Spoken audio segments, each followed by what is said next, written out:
Stephen Hawking সবচেয়ে বড় পদার্থবিজ্ঞানী ছিল। সে একটা বই লিখেছে, from the brief history of time, a brief history of time from big bang two black hole. সেখানে সে প্রমাণ করেছে কোরআনের এই আয়াত, কানা তারাতকান, মহাবিশ্বের সবকিছু একটা বিন্দু ছিল, চাঁদ সূর্য গ্রহ তারা সবকিছু ছিল।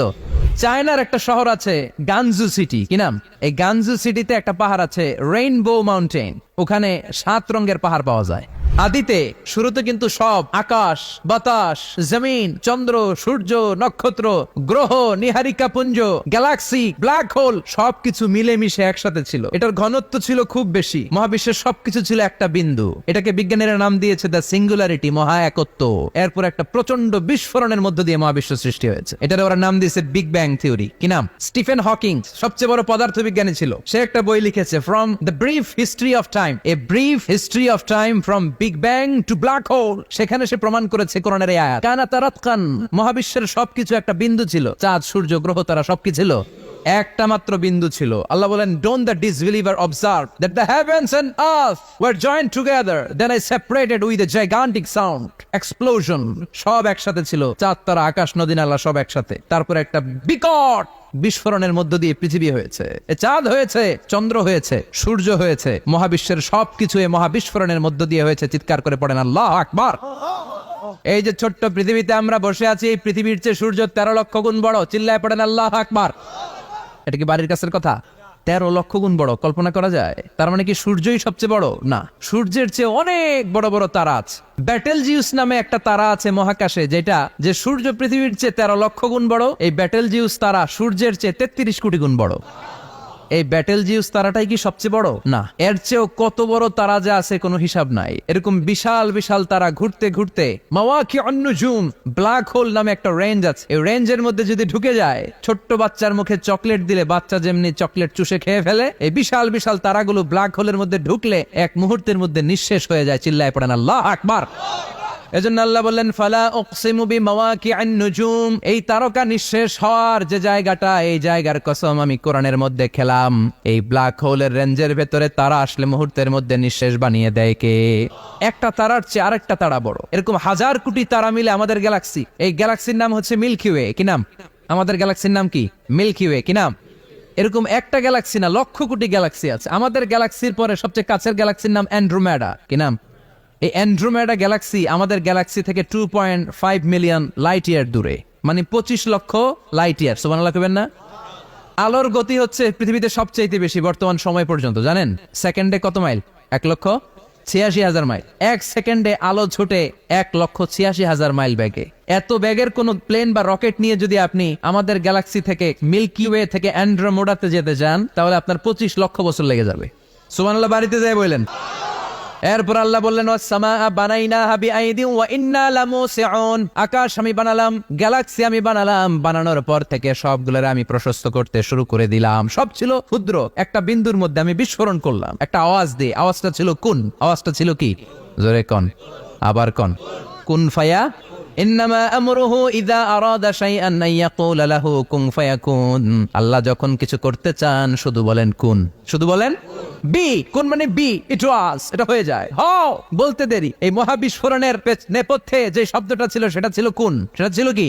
আল্লাহ কুন বলতে দেরি, মুহূর্তের মধ্যে বিগ ব্যাং, বিশাল এক্সপ্লোশন। তারপর থেকে মহাবিশ্ব ছড়াচ্ছে। আল্লাহ বলছেন এই কোরআনের ভেতরে বলে দিয়েছেন, ওয়া ইন্না লামুসিউন, আমি এই মহাবিশ্বকে, এই গোটা ইউনিভার্সকে আমি প্রতিনিয়ত সম্প্রসারিত করছি। প্রতিনিয়ত এটা বড় হচ্ছে, সম্প্রসারিত হচ্ছে। চিল্লায় বলেন আল্লাহু আকবার। আজ থেকে মাত্র 20 বছর আগে এটা তারা আবিষ্কার করেছে। এটা কোন সাল? 2020 বছর পেছনে গেলে কত? 1998, তাই না? এই 1998 সালে তারা আবিষ্কার করেছে সুপারনোভা কসমোলজি প্রজেক্ট। এই সুপারনোভা কসমোলজি প্রজেক্টে তারা এই সিদ্ধান্তে এসেছে যে মহাবিশ্ব কোন নামক এক বিস্ফোরণের পর থেকে যে সম্প্রসারিত হচ্ছে, আজ পর্যন্ত এটা শুধু বাড়ছে আর বাড়ছে, অ্যাক্সেলারেটিং হচ্ছে, এক্সপান্ডিং হচ্ছে, এটা কমছে না। কিয়ামত পর্যন্ত এটা বাড়তেই থাকবে। চিৎকার করে পড়েন আল্লাহু আকবার। এজন্য আল্লাহ বললেন, ইয়াসিন ওয়াল কোরআনিল হাকিম, বিজ্ঞানময় প্রজ্ঞাময় কোরআনের শপথ। এই কোরআনের ভেতরে আমি কসমোলজির কথা বলেছি, অ্যাস্ট্রোলজির কথা বলেছি, জিওলজির কথা বলেছি, ফিজিক্সের কথাও বলেছি। সুবহানাল্লাহ। ফিজিক্স মানে কি? পদার্থ। পদার্থের সবচেয়ে বড় উপাদান হচ্ছে লোহা। লোহার কথা কিন্তু কোরআনে নাই। আছে? কই আছে? হ্যাঁ, সূরাতুল হাদিদ, লোহার নামে একটা সূরা দিয়েছে আল্লাহ কোরআনে। সুবহানাল্লাহ পড়বেন না? সূরার নাম সূরাতুল হাদিদ। সূরার নাম কি? চিল্লায় বলেন, সূরার নাম সূরাতুল হাদিদ, হাদিদ মানে লোহা। আল্লাহ বললেন ওয়া আনজালনাল হাদিদা ফীহি বাসুন শাদীদ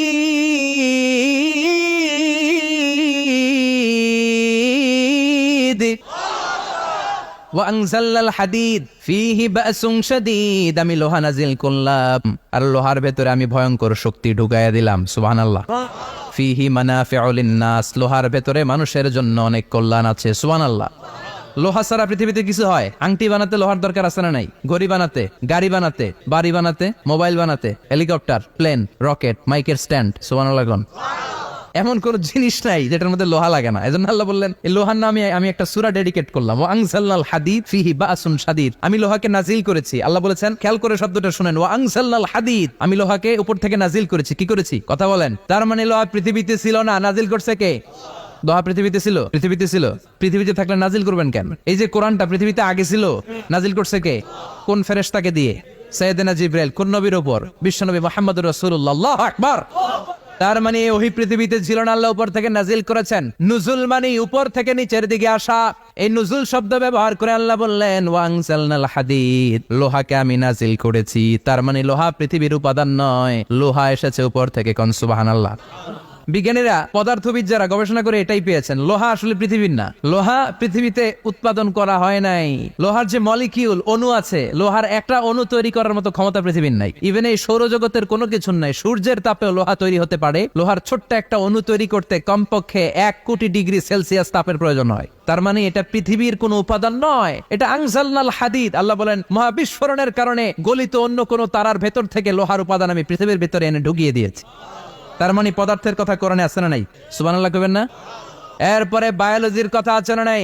বায়োলজিক্যাল অ্যাসপেক্ট অফ মাউন্টেন্স, কেমন করে পাহাড়ি রেঞ্জ তৈরি হলো, আছে না নাই? ওয়াজআলনাল জিবালা আওতাদা, পাহাড়কে আমি পেরেক মেরে দিয়েছি। ওমিয়া কাঠের ভেতরে যখন পেরেক মারেন, পেরেকের বেশিরভাগ অংশ কাঠের ভেতরে ঢুকে যায়, উপরে দেখা যায় সামান্য, ঠিক কিনা? তো লোহা যদি আল্লাহ পেরেক মারেন, উপরে যা দেখা যায় এটা সামান্য, আসল পাহাড় তো মাটির নিচে। সুবহানাল্লাহ কইবেন না? আসল পাহাড় কোথায়? পেরেক যদি কাঠের মধ্যে ঢুকিয়ে দেন, পুরো পেরেকটা কাঠে ঢুকে যায় না? উপরে দেখা যায় কদ্দুর? সামান্য। পাহাড়ের যা আপনি দেখেন, এটা তো পেরেকের মাথা। পুরো পাহাড়টা আল্লাহ জামিনের ভেতরে গেড়ে দিয়েছেন। চিল্লায় পড়েন আল্লাহু আকবার। আবার আল্লাহ বললেন অমিনাল জিবালি জুদাদুম বিদু ওয়া হুমরুম মুখতালিফুন আলওয়ানু, আসরা নাই ওয়া গারাবিবু সুদ। আল্লাহ বলেন নানা রঙের পাহাড় পর্বত মহাবিশ্বে আমি তৈরি করেছি। কোন পাহাড় হচ্ছে রক্তিম বর্ণের, কোন পাহাড়কে বানিয়েছি আমি কৃষ্ণ বর্ণের, কোন পাহাড়কে বানিয়েছি আমি শুভ্র বর্ণের, কোন পাহাড়ের রং কালো, কোনটা সাদা, কোনটা নীল, আসরা নাই। মহাবিশ্ব যখন তৈরি হয়েছে, পৃথিবীর মধ্যে 7টা টেকটনিক প্লেট তৈরি হয়েছে। 7 tectonic plates create the mountain range on earth. পৃথিবীতে এই পাহাড় তৈরির কারণ হচ্ছে 7টা প্লেট, এগুলোর 7 টেকটনিক প্লেট বলে। এই প্লেটগুলোর কারণে পৃথিবীতে এই রং বেরঙের পাহাড় তৈরি হয়েছে। কত রঙের যে পাহাড় আছে! আরব বিশ্বে পাথরের পাহাড়, বাংলাদেশে মাটির পাহাড়, ব্রুনাই, সিঙ্গাপুর, ইন্দোনেশিয়াতে যদি যান আরেক ধরনের পাহাড়। চায়নার একটা শহর আছে গানজু সিটি, কি নাম? এই গানজু সিটিতে একটা পাহাড় আছে রেইনবো মাউন্টেন, ওখানে 7 রঙের পাহাড় পাওয়া যায় এক জায়গায়। সুবহানাল্লাহ কইবেন না? রেইনবো মানে কি? রংধনু। রংধনুর কয় রং? কথা কন। ছোটবেলা আমরা মুখস্থ রাখতাম বেনিয়া সহকলা। বেতে বেগুনি, নিতে নীল, আতে আসমানি, শতে সাদা, হতে হলুদ, কতে কালো, লাতে লাল। সুবহানাল্লাহ নাই? মনে রাখার কি অসাধারণ পদ্ধতি! এই রেইনবো মাউন্টেন, রংধনুর 7 রঙের পাহাড় এক জায়গায় পাওয়া যায়। এখানে সাদা পাহাড়, এখানে সবুজ পাহাড়, এখানে নীল পাহাড়, ওখানে লাল পাহাড়, এখানে কালো পাহাড়। এই চায়নার গানজু সিটিতে আল্লাহ তাআলা 7 রঙের পাহাড় এক জায়গায় রেখেছেন। চিৎকার করে বলেন আল্লাহু আকবার। তার মানে বায়োলজির কথাও কোরআনের ভেতরে আছে না নাই? এরপর আল্লাহ বললেন কেমন করে আকাশ থেকে আমি পানি নাজিল করে, এটাও কোরআনে আছে না নাই? আমরা ছোটবেলা পড়েছি ওয়াটার সাইকেল, হাইড্রোলজিক্যাল সাইকেল। কেমন করে সূর্যের তীব্র তাপ সাগর থেকে পানিকে জলীয় বাষ্প করে উপসে নেয়, উপরে নিয়ে সেটাকে পুঞ্জীভূত করে দেয়, ঘনীভূত করে দেয়, মেঘ হয়ে যায়, সেখান থেকে ঝিরিঝিরি ঝিরিঝিরি বৃষ্টি পড়ে, আছে না নাই? ওই বৃষ্টি পেয়ে আল্লাহর কাছে দোয়া করে না? বিশ্বনবী বলেন রহমতের বৃষ্টির নিচে দাঁড়িয়ে কেউ যদি হাত তুলে দোয়া করে, ওই দোয়া কবুল করে কে?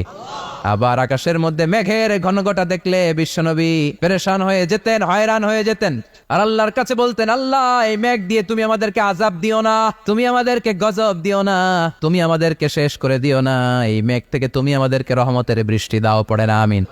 বৃষ্টি দেখলে বিষ্ণু বলতেন আল্লাহুম্মা সাইয়িবান নাফিআ, ইয়া গাউসু আগিসনা গাউসান মুগীসান মারিআন মারিআন নাফিআন গায়রা দার আজিলান গায়রা আজিল। হে আল্লাহ এই বৃষ্টি থেকে তুমি ঠান্ডা রহমতের পানি দাও। কি দাও? এই ওয়াটার সাইকেলের কথা আল্লাহ বলেছেন। আলাম তারা আন্নাল্লাহা ইউসজি সাহাবান কাফের নাস্তিক, যেগুলো সমাজের আবর্জনা খড়কুটা, ওরা কি দেখে না কেমন করে আমি বাতাসকে জলীয় বাষ্প করে আকাশে তুলি, বায়ুমণ্ডলে নিয়ে যাই।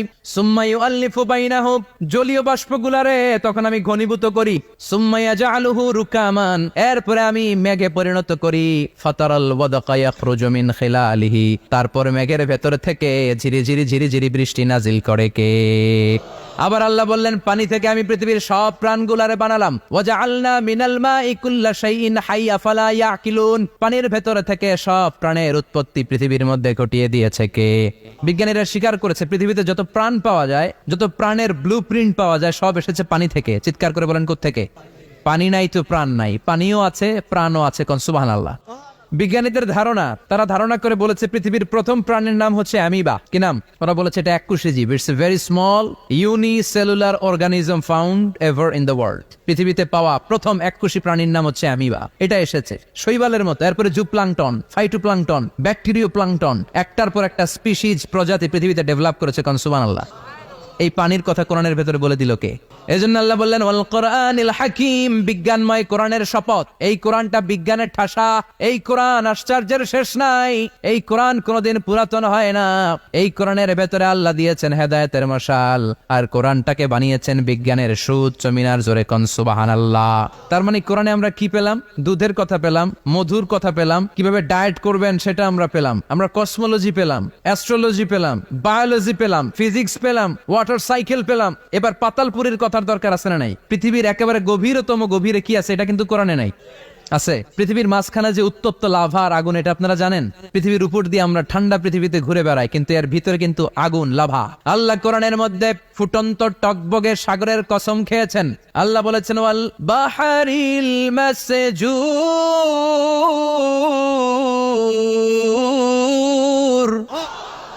আমি কোরআনের ভেতরে ফুটন্ত টকবগে সাগরের পানির কসম খেলাম। পড়েন সুবহানাল্লাহ। সাগরের পানির ফুটন্ত টকবগে সাগরের পানির কসম। সাগরের পানি আবার ফুটন্ত হয় কি করে? পানি কি হয় ঠান্ডা? পানি কি? কথা বলেন। আল্লাহ পৃথিবীর ভেতরকার কথা চিন্তা করে বলেছেন ওয়াল বাহরিল মাসজুর। ইউনাইটেড স্টেটস অফ আমেরিকার নেভাল একাডেমির সায়েন্টিস্টরা এই আয়াতের উপর রিসার্চ করেছে যে সাগরের ভেতরে আবার এই ঠান্ডা পানির ভেতরে আবার উত্তপ্ত আগুনের লাভা আসলো কোত্থেকে। রিসার্চ করার জন্য তারা সাগরের ভেতরে পাইপ ঢুকিয়েছে। পাইপ ঢুকাতে অনেকগুলো লেয়ার তারা পার করেছে। রূপান্তর শিলার স্তর, পাললিক শিলার স্তর, আগ্নেয়গিরির শিলার স্তর, মার্বেল পাথরের অনেকগুলো শিলার স্তর পেরিয়ে যাওয়ার পরে তারা পাইপ ঢুকানোর পরে দেখতে পেয়েছে পাইপগুলো গলে যায়। পাইপগুলো কি হয়? আল্লাহ বললেন মা ফররাতনা ফিল কিতাবি মিন শাই, কিতাবের মধ্যে আমি কিছু বাদ রেখে দেই নাই। কোরআনের ভেতরে টেকনোলজি নাই, কিন্তু কোরআন বলে এমন কিছু নাই, মানুষের প্রয়োজনীয় এমন কিছু নাই যেটা আমার ভিতরে নাই। আল্লাহু আকবার। ইতিহাসের কথা বলেছি, পাতালপুরীর কথা বলেছি, ঊর্ধ্ব জগতের কথা বলেছি, মহাকাশের কথা বলেছি, cosmology, astrology, geology, zoology, botany, human anatomy, embryology, সবকিছুর কথা কোরআনের মধ্যে দিয়েছে কে? আল্লাহ বললেন ওয়া আওহা রাব্বুকা ইলান নাহলি আনিত্তাখিযি মিনাল জিবালি বুয়ুতাও ওয়া মিনাশ শাজারি ওয়া মিম্মা ইয়ারিশুন। সুবহানাল্লাহ। পড়েন ওয়া আওহা রাব্বুকা ইলান নাহল, আল্লাহ মৌমাছির কাছে সিক্রেট মেসেজ পাঠিয়েছেন। সুবহানাল্লাহ। পড়েন। ওহিকে আরবিতে বলে সিক্রেট মেসেজ। ওয়াল কোরআনিল হাকিম, বিজ্ঞানময় কোরআনের শপথ, প্রজ্ঞাময় কোরআনের শপথ। বিশ্বনবী বলেন লা তুহসা আজাইবুহু, কোরআনের আশ্চর্যান্বিতার কোনো শেষ নাই। ওয়ালা তাবলা গারাইবুহু, কোরআন কোনদিন কারো কাছে পুরাতন মনে হয় না। ফিহি মাসাবিহুল হুদা, কোরআনের মধ্যে আছে হেদায়েতের মশাল। ওয়া মানারুল হিকমা, কোরআন হলো বিজ্ঞানের সুউচ্চ মিনার। লা তুহসা আজাইবুহু, কোরআনের আশ্চর্যান্বিতার শেষ নাই। যতই পড়বেন আপনি আশ্চর্য হয়ে যাবেন, যতই স্টাডি করবেন, যতই অধ্যয়ন করবেন, আপনার চোখকে খুলে দিবে কে? ওয়ালা তাবলা গারাইবুহু, কোরআন কখনো পুরাতন হয় না। পুরান হয় নাকি? যার বয়স 50 বছর ধরে নামাজি মানুষ, প্রতি নামাজের প্রত্যেক রাকাতে কোন সূরা পড়া লাগে? তো 50 বছর যদি কেউ নামাজি হয়, তাহলে কত লক্ষবার উনি সূরা ফাতিহা পড়ছে উনি নিজে জানে। তারপরেও কোনোদিন কি মনে হয়েছে সূরা ফাতিহাটা একটু পুরান লাগে? আজকে কুল হল্লা দিয়ে শুরু করুন। কথা বলেন, পুরান লাগছে কোনদিন? যে এত পড়ছে এটা, আজকে আর এটা না, আজকে আর একটা, এরকম মনে হয়? ওয়ালা চাপলা গারাইবুহু, পুরান লাগে না, প্রতিদিন নতুন, প্রতিনিয়তই নতুন। এজন্য বিশ্বনবী বললেন লা তুহসা আজাইবুহু, কোরআনের আশ্চর্যান্বিতার শেষ নাই। ওয়ালা তাবলা গারাইবুহু, কোরআন কখনো পুরাতন হয় না। ফিহি মাসাবিহুল হুদা, কোরআনের মধ্যে আছে হেদায়েতের মশাল। ওয়া মানারুল হিকমা, কোরআন হলো বিজ্ঞানের সুউচ্চ মিনার। সুবহানাল্লাহ।